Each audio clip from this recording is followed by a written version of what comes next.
soyadınız nasıl? Söyleniz. Başarılı anlamadım neydi? Adınız nedir? Ben de nervalandım da balıya. Ha, nervalanma. Nervalanma, yaxşı. İşte o kadar oyumda canım şöker.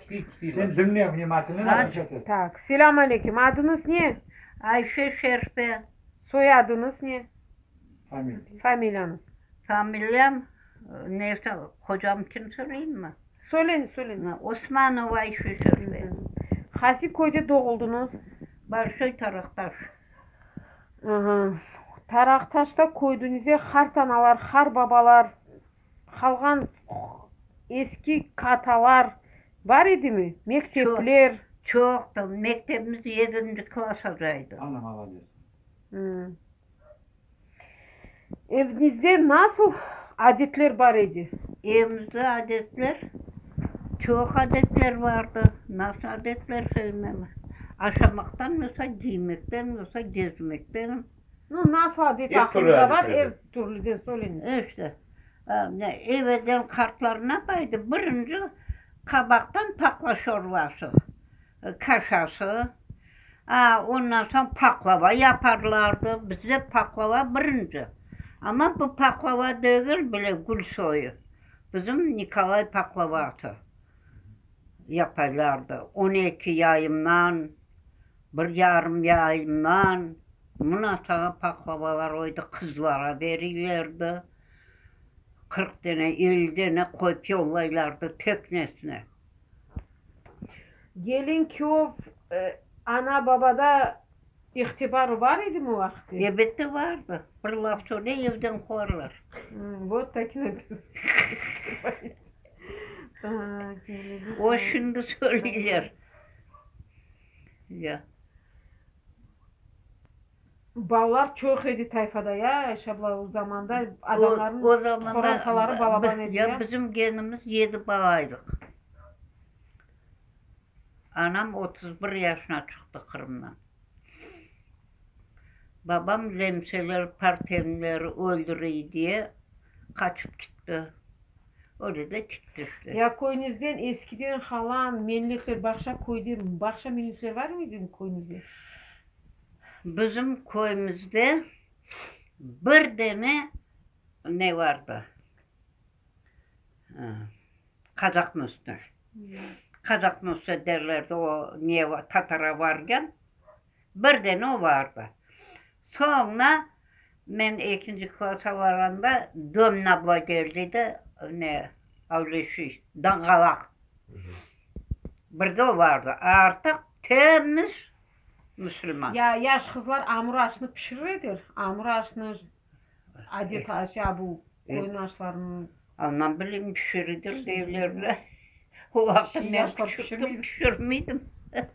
Şimdi pizza yapıyor. Katamana pişirirdi. Hartanalar sufra duasına okur idi. O kartanın naverna o vakitleri bir 76 o kadar yaşlıydı. O teze çökerdi. Kilimler var da. Kilimleri tokurdu. Son namaz kılardı. Ondan son işte o namazdan sonra okurdu. Gene varıp onda otururdu. Teze yapardı. Yorgan dikerdi. Kartanım babamın anası öyle 3-40 bırka. Ama anamın anası o erte öldü onu bilmeyeyim. Tak. Bir dostun için bilmeyeyim bir masal söyleniz mi? Güzel bir dostunuz var idi mi? Nasıl aytayım size? Dostum? Da. Dostum Yok. yakında öldü. Yo ana. Ha. Öyle bir случай, öyle bir интересный случай bir подругамdan, ablamdan tam bir интересный случай oldu mu? Dağda mı? Yaşayan yerinde mi? Öyle bir интересный şiştik ana. Aklınızda ne var? Abla yaşlılığınızda ne oldu? Yani ne oynaydınız, gülüydünüz, saklandın mı yoksa ayağına tiken battı da eset knopka kottun ne koydun mu? Mektebe varıydık da mece top oynaydık. 4 tane baba. Ortaya da ocağı koyaydık. Da rasa ocağı kötekliydik. Toptan. Toptan ocağı kocaklıydık. 4 tane kız baba ışmar eterdik, ocağı ortaya düşün. Ya mektepte ya evde ana babalarının, hastanalarının turku yırlardınız. Meymanan birci, istesen yırlayın bir Türkiye. Yırlarınız. Bugün ben ayın 14'ü, akılda saçını kim ördü aman. Ordun ise yar ördün aman.